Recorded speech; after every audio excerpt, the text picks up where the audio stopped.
Hey everyone, welcome back to the channel. Thanks for tuning in for another episode.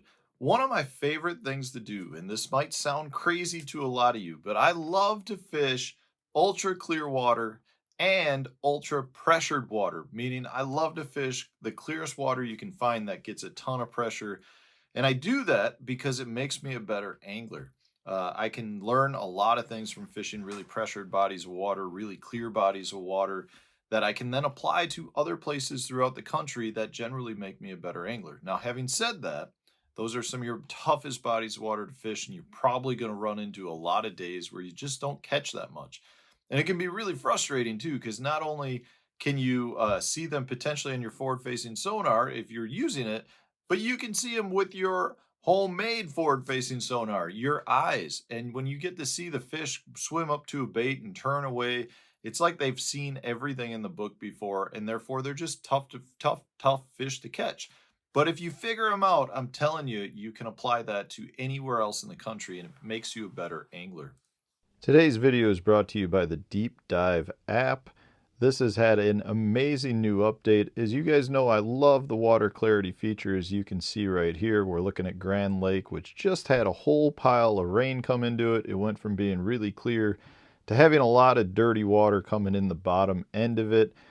Just an amazing feature to be able to determine where the clear water is versus the muddy water. However, they just introduced the wind effects. Now, the wind effects is really cool because we've had wind effects as part of the app in the past, but all it did is show where the wind was hitting the shoreline the most, as you can see from the dots, the orange and bright red dots, which indicate where the wind is really striking. But now the wind feature also indicates what the wave action is like on the lake itself. So some of the features you're going to get from this is determining where to get from place to place safely by avoiding the heavy, rough water conditions. You'll be able to determine where you may have some of the strongest current flow and some of the places where you can fish to stay protected. Now, along with that, you still have some of my favorite features like the patterns that you've got on the lake that indicate the best baits and lures to fish with. You've also got the water inflow app, which shows you where a bunch of the rain input comes in. That can be an amazing pattern to fish throughout the year. Just a great feature to have. So many positive features anytime you're fishing or using the Deep Dive app. Just points you in the right direction to catch more fish. Whether you're a tournament angler or a local fun fisherman that's just out to catch a few fish, the Deep Dive app will help you catch more fish next time you're out on the water. So, what I want to do today is give you some of the things that I like to avoid more than anything when I'm fishing this clear pressured water. Because if you can kind of steer away from some of these areas, it'll point you in the right direction as to where to fish to generate more bites. And some of the tips that I have just with respect to fishing those types of water. So the first thing I just want to mention is that if you're fishing a clear pressured body of water, in my opinion, the worst thing you can do is a straight retrieve. Just bring it back to the boat, do nothing special, because those fish get such a good look at your bait that you're doing nothing to get them to react to your bait. A lot of times when you're fishing clear water and pressured fish, you have to get them to bite even when they're not hungry. That's the hardest thing to do in fishing. And if you're going to do that, generally speaking, you need to create some sort of reaction out of the fish. That's usually going to be by varying your retrieve speed or snapping your rod to create the bait to dart side to side.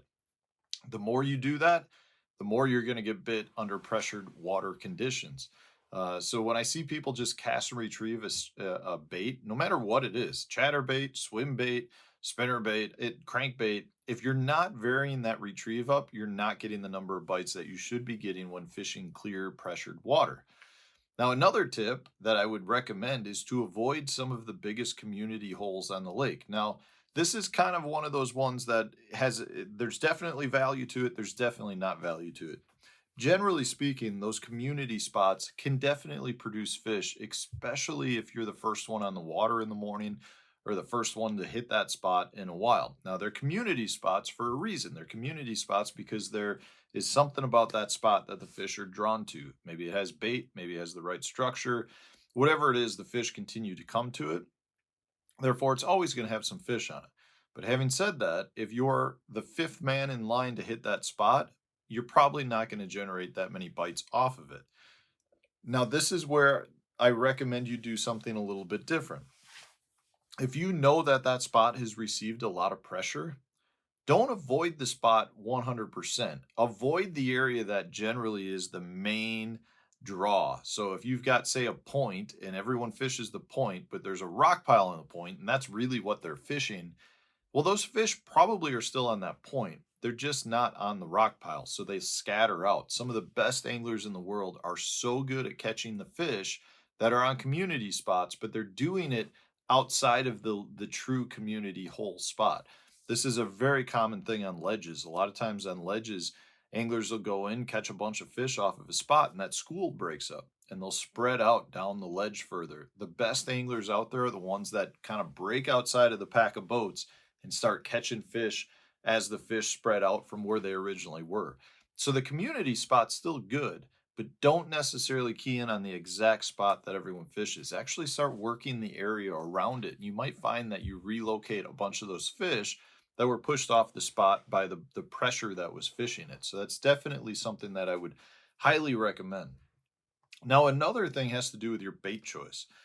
In my experience, if you're fishing these pressured, clear bodies of water, you're really better off going with two types of baits, either really big or really small. I don't like to fish in a middle sized bait. It just seems like if you're going with your really small baits, you're going to generate a lot more bites just because it's a smaller profiled bait that the fish just tend to eat better for whatever reason in clear water.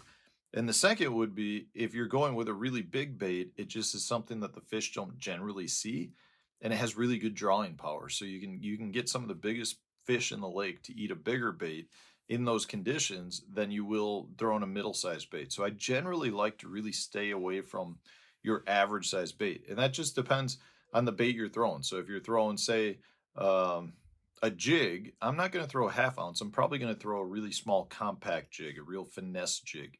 If you're throwing, instead of throwing maybe a 7-inch worm, throw a 12-inch worm or downsize and go with, say, a 4-inch worm. Those are really what you're looking at is just doing something a little bit different.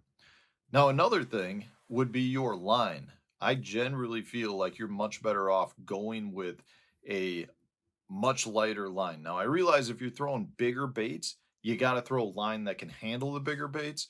But more times than not, I feel like you're going to get a lot more bites with lighter line. I know there's some people out there that would probably argue with me on this. There's anglers out there that say I throw 15-pound with everything. I'm telling you, if you drop down in line class with that clear pressured water, you're going to generate more bites. That's my personal opinion. And it's something that I will go to my grave saying you'll get more bites on 6-pound tests than you will 10. You get more bites on 10 than you will 15, and you'll get more bites on 15 than you will 20.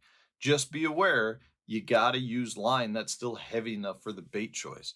It's just a critical thing. But going with the right line will be something that I truly, truly feel like will put you on more fish. I can't say it any more clear than that. The last tip, and this one's going to sound weird too.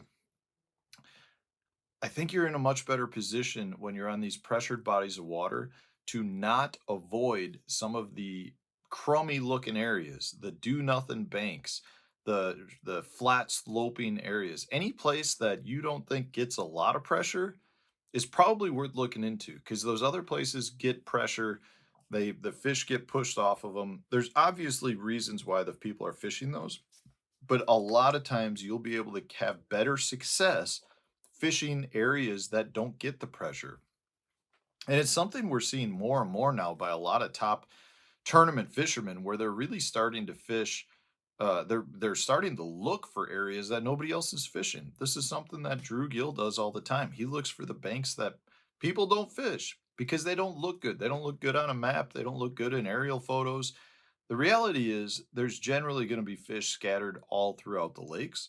And if you can target some of those banks that are not getting, when I say bank, the locations could be an offshore structure, but any place that's not getting the pressure that the community spots are getting, you're going to see less fish, but you're going to have a better chance at getting those fish to bite because they don't get the same pressure that the fish on the community spots do.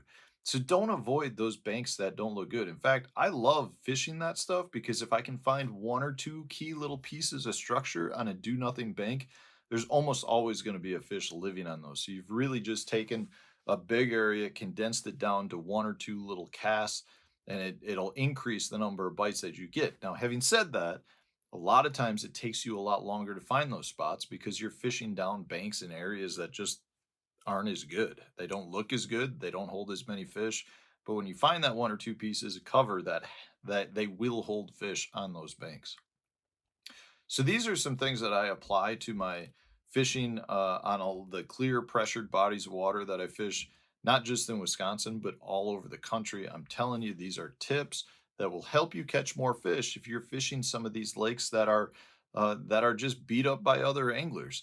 And if you can do this, you're going to catch more fish. So hopefully this was helpful. Maybe in the comment section, if you guys are watching, you've got some other tips that you want to share with some other viewers that you find helpful when fishing pressured clear water, please share it in the comments section. I think a lot of people can learn from you guys as well. All right, thanks for watching, guys. If you enjoyed today's video, hit the like button, subscribe to the channel if you haven't done so already. Stay tuned, new video coming out tomorrow.